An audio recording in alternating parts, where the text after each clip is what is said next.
It's funny. I was just thinking about that as you're talking. I remember when we lived in Hungary, there was a song that we used to sing.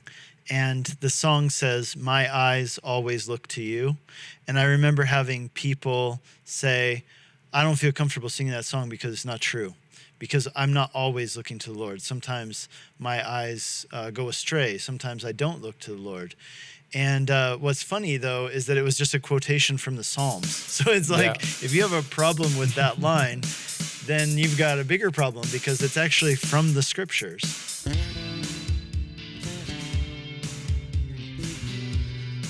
Hey, welcome to Whitefields Community Church Sermon Extra. This is our weekly video where we go a little bit deeper on the sermon from Sunday. Oftentimes, there's more material than we can cover in the sermon. And so we do these as a way of following up, going a little deeper, responding to questions that many of you ask. And so just know that if you email us or if you come and talk to us after service and say, "Oh, I was wondering about this," oftentimes those questions make it into these videos. If you haven't done so yet, make sure to subscribe if you're watching on YouTube. That helps boost us. If you like this video, if you share it with others, all those things help boost this content, help other people find helpful stuff like this when they're searching the internet for those deep questions that they have.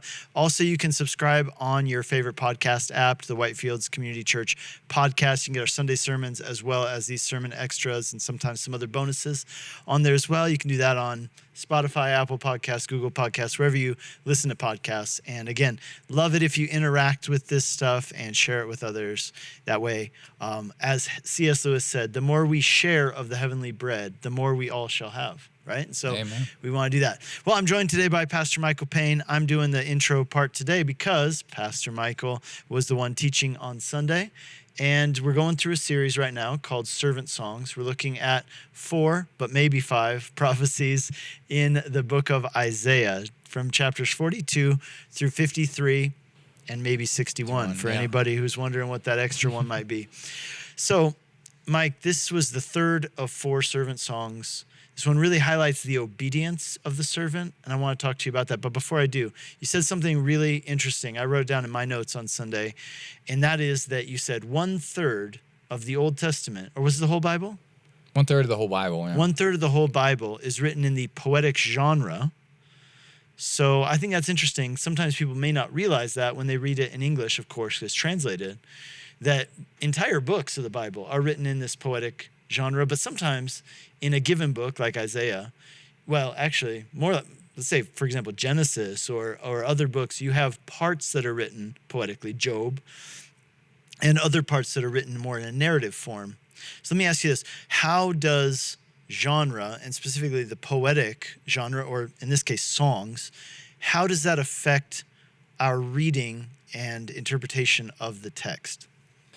Yeah, it's a good question. I think, as you said, when we read things through in English, we don't necessarily see that suddenly the genre has changed. Like, for example, the book of Job, the first 2 chapters are narrative form, and then suddenly chapter 3, from there on, it's all in poetic genre.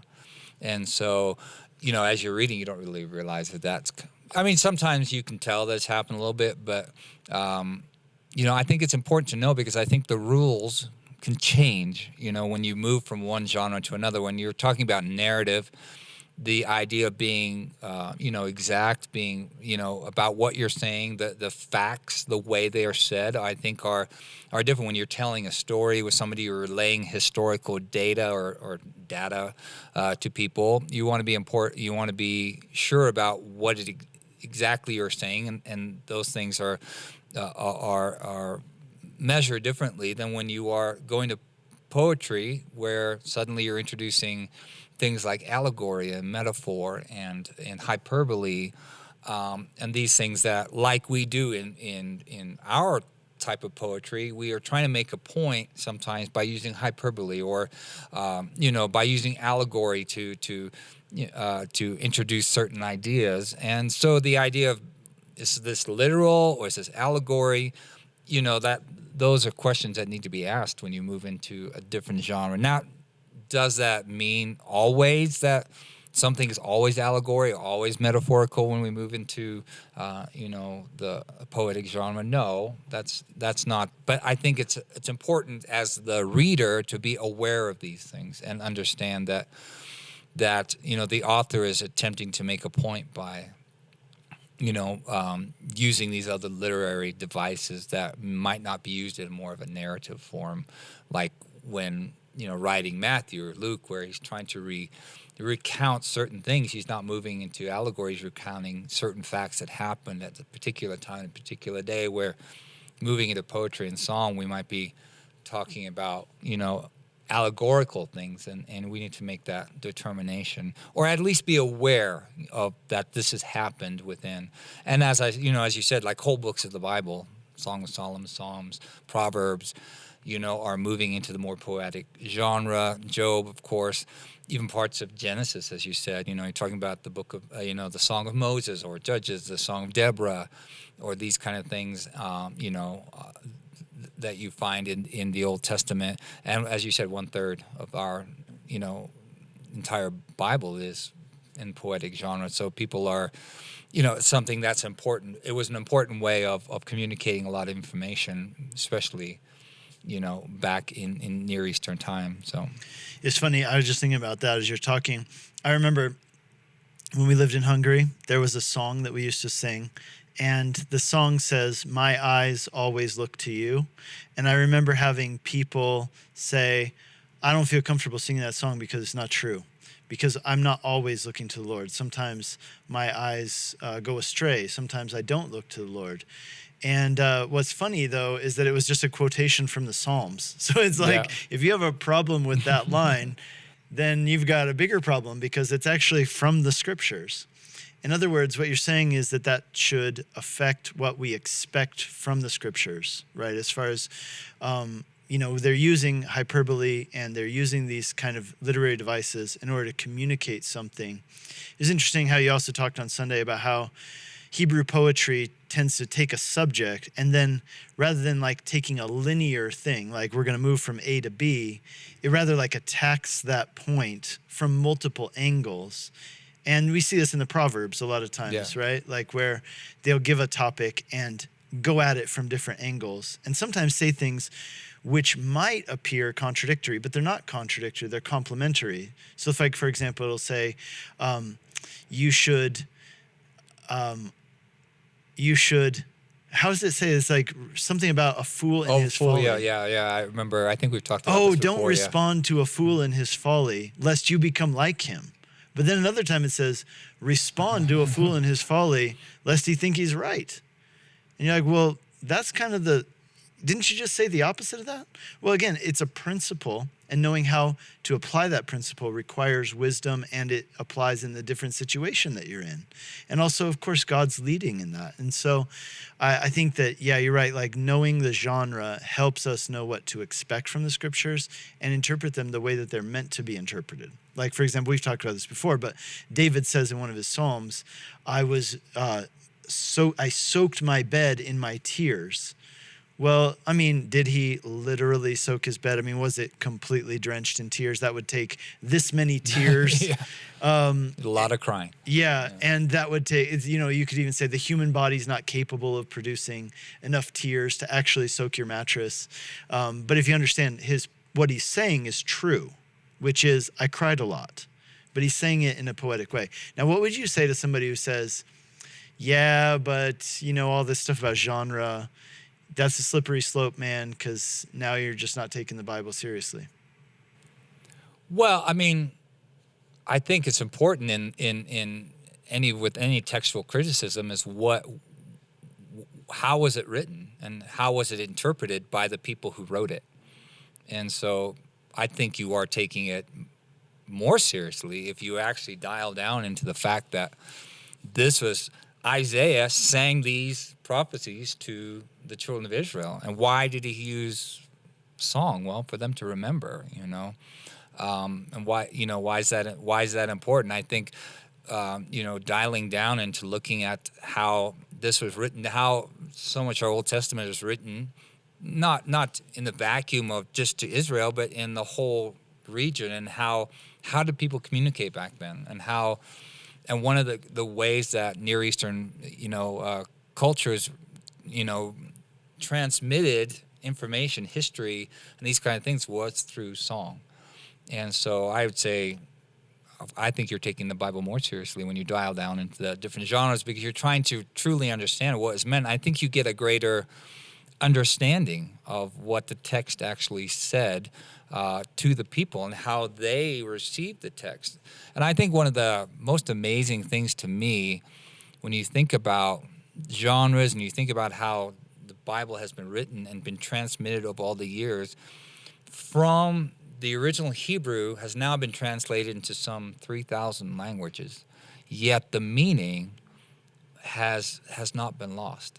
I think that's pretty amazing when you think about that God, in the Hebrew structure and the way that this information has been transmitted to us over all these millennia, that what the authors intended is still available to us today, and not only to us in the Western-speaking, English-speaking world, but 3,000 other languages with tribes, in Papua New Guinea and all these other places can understand what Isaiah was trying to say about the servant of the Lord in their own language.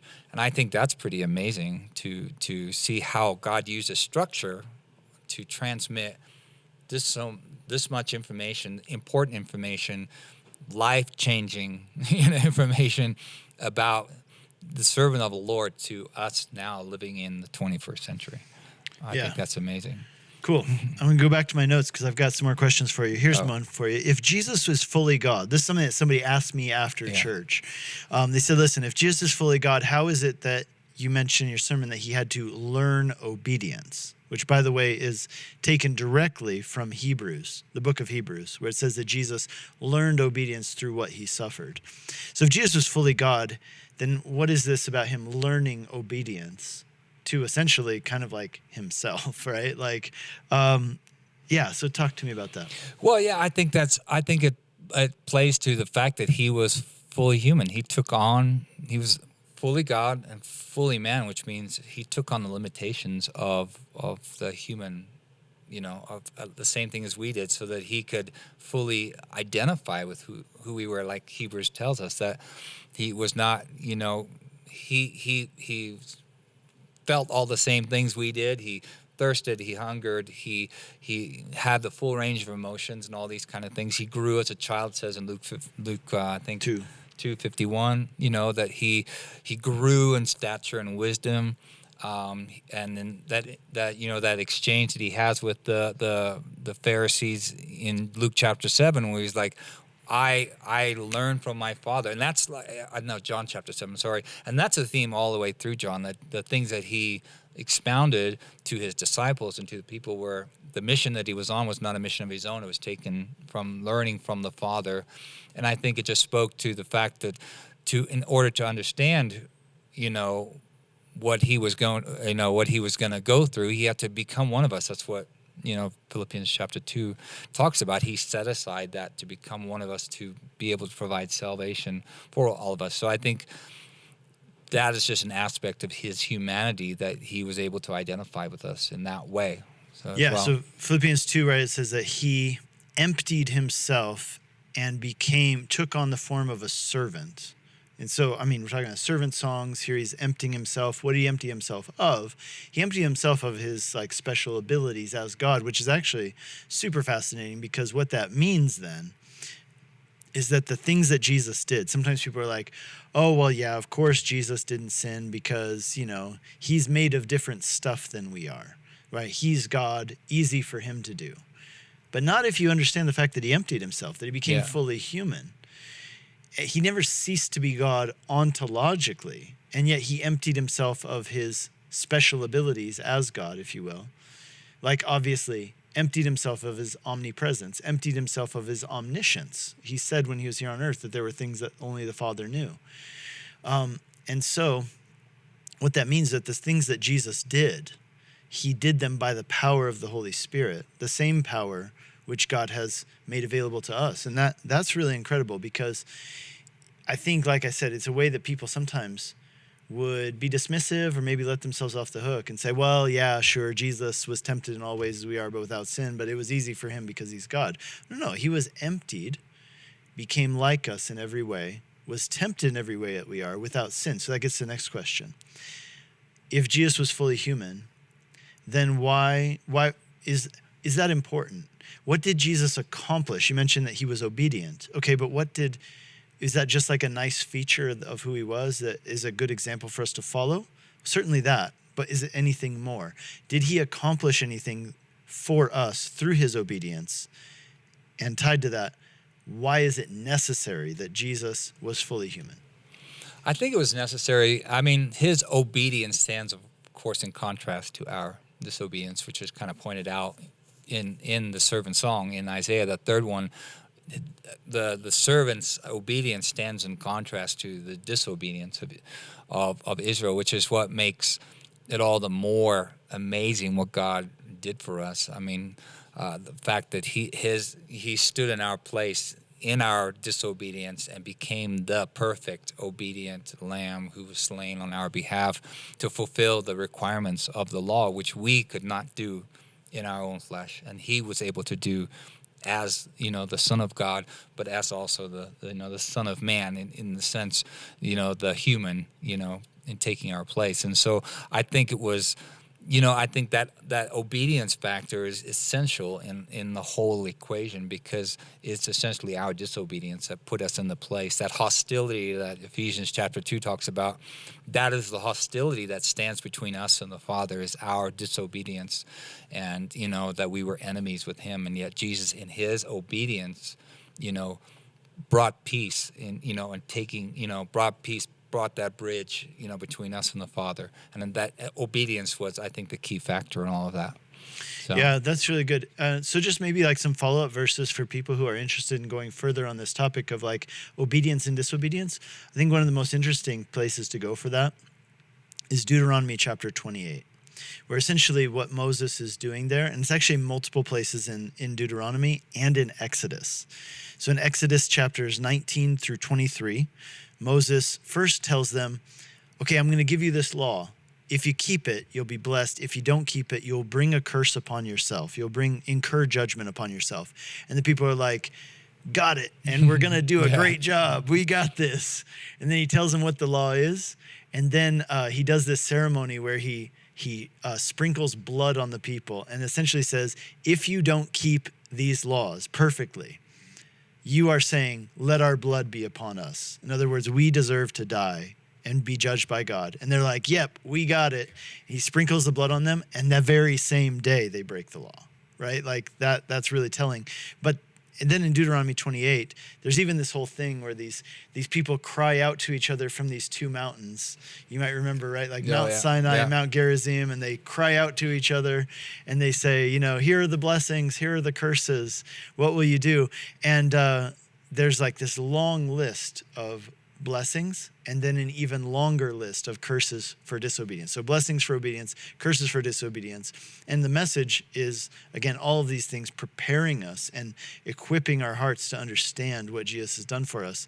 Essentially, the message is that we have all disobeyed God like Israel. Every individual person in the world has disobeyed God's law and thereby brought judgment upon ourselves. But Jesus, fully man, he became fully man so that as a man, he could fully keep God's law on our behalf and give us his righteousness as a gift. His righteousness, his perfect record, is now imputed to us as we put our faith in Jesus. Like imputation means that I scratch out my name on my report card and write your name. It's like when I transfer all of my bank account to your bank account. And that's pretty incredible. There's a phrase that's sometimes used, and I couldn't find who this attributed to, but we use it in like theological terms when we talk about Jesus. We say, only what he assumed can he redeem. So what did Jesus assume? Not meaning like an assumption about what somebody thinks or does. Assuming means taking upon himself, right? So only what Jesus assumed can he redeem? So how much of our humanity did he assume? He assumed all of it. He was fully human. Therefore, he is able to fully redeem us. And I think that's important. Now, there's some Christians, and we don't need to get too far into this, but for anybody who wants to nerd out on this stuff, there's a discrepancy about this historically in Christianity. And so those who believed in what's called the single nature of Jesus, which means in Greek it's called monophysitism. Monophysites are people who believe that Jesus only appeared to be human, but he was fully God and he appeared to be fully man. And at one of the great ecumenical councils, that was considered anathema because they said, no, Jesus must assume our full humanity in order to redeem us as human beings. And so there are some monophysite churches out there. So, for example, the Ethiopian and Egyptian Coptic churches are monophysites, Syrian Orthodox Church, monophysite, and some of those that were outside the Roman Empire who didn't necessarily participate in these final ecumenical councils that took place in the, of the 4 or 5 great ecumenical councils.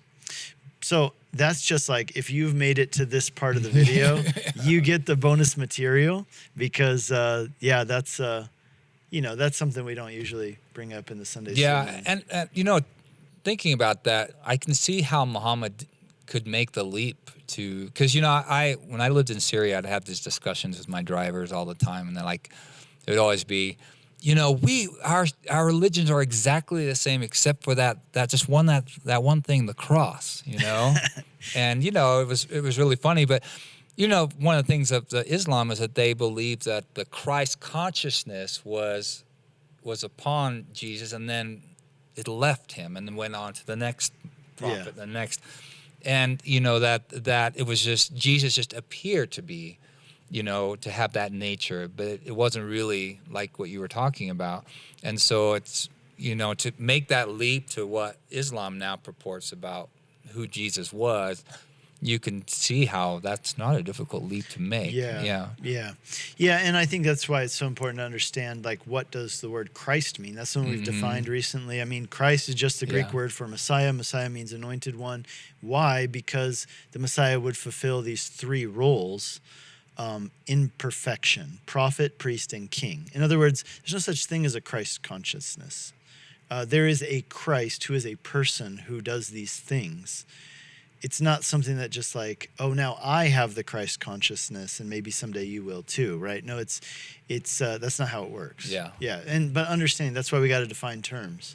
Yeah. Because somebody could come and say, "Oh, Christ consciousness," and you're like, "That sounds like, some pretty good talk," but it doesn't make any sense if you understand what a Christ is. Right. No, it's important. All right. Well, hey, thanks for listening to this week's Sermon Extra. If this was helpful to you, share it with somebody else. Give us a like, give us a thumbs up wherever you're listening to this. We'll be with you again next week, but make sure if you haven't heard the sermon, you can get it on all the podcast platforms. You can get it on YouTube. You can also get it on our website, whitefieldschurch.com. Make sure to go over there. And all the interaction we can get, the better. We'll be with you again next week.